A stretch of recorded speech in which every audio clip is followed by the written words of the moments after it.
Keçən videoların birində iPhone Ultra, yəni qatlanan iPhone ekranının tamamilə qırışsız olması barəsində məlumat vermişdim. Deyəsən Samsung bu videonu izləyib. Əgər belə olmasaydı, Samsung Galaxy Z Fold 8-nin ekranının tam qırışsız olması barəsində məlumatı verməzdi. Samsung CES 2026 sərgisində minimal əyilməyə malik yeni qatlanan OLED panelini təqdim etdi. Las Vegasda keçirilən CES 2026 sərgisində Samsung Display mövcud qatlanan smartfonların ekranından nəzərə çarpacaq dərəcədə fərqli olan yeni nəsil qatlanan OLED panellərin prototipini nümayiş etdirdi. Yeni məhsul Galaxy Z Fold 7 ilə birlikdə nümayiş etdirildi və bu da texnologiyaların birbaşa müqayisəsinə imkan verir. Tam açıqlıqda panel demək olar ki, düz görsənir və qırışıqlar yalnız müəyyən bucaqlarda və işıqlanma şəraitində nəzərə çarpacaq dərəcədə görsənir. Nümayişdə alınan məlumatlara görə panelin dizaynında OLED təbəqəsinin altında yerləşdirilən lazerlə perforasiya edilmiş metal lövhədən istifadə olunur. Bu həll ekran əyildikdə qüvvəni daha bərabər paylayır və zamanla nəzərə çarpan bir qırışın yaranma riskini azaldır. Prototipin bəzi versiyalarında kəsiklərin və dəliklərin olmaması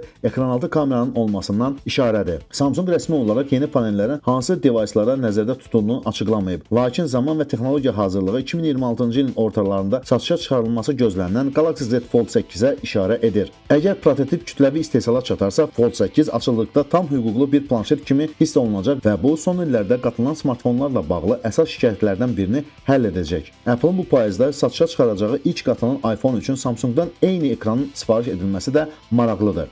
Mənə elə gəlir ki, Samsung və Apple-da olan yenilikləri dörd gözlə gözləyir. Əgər elə olmasaydı, özünüz fikir verin. Məsəl üçün, keçən dəfə Apple ən nazik iPhone-unu, iPhone Air-ni təqdim etməkdən öncə infosentlar internetə yayılan kimi Samsung özünün tez tələsik Galaxy Edge-ni təqdim etdi. İndi isə iPhone Ultra-da ekranın tam qırışsız olmasını eşitdi və Z Fold 8-ində də eyni ilə qırışsız ekranın olması məlumatını yaydı. Bundan sonra görəsən kim deyəcək ki, Apple Samsungdan oğruq eləyir, ideyalar oğruyur. Amma düşünürəm ki, Samsung istər hər zaman bunu deməkdə davam eləyəcək.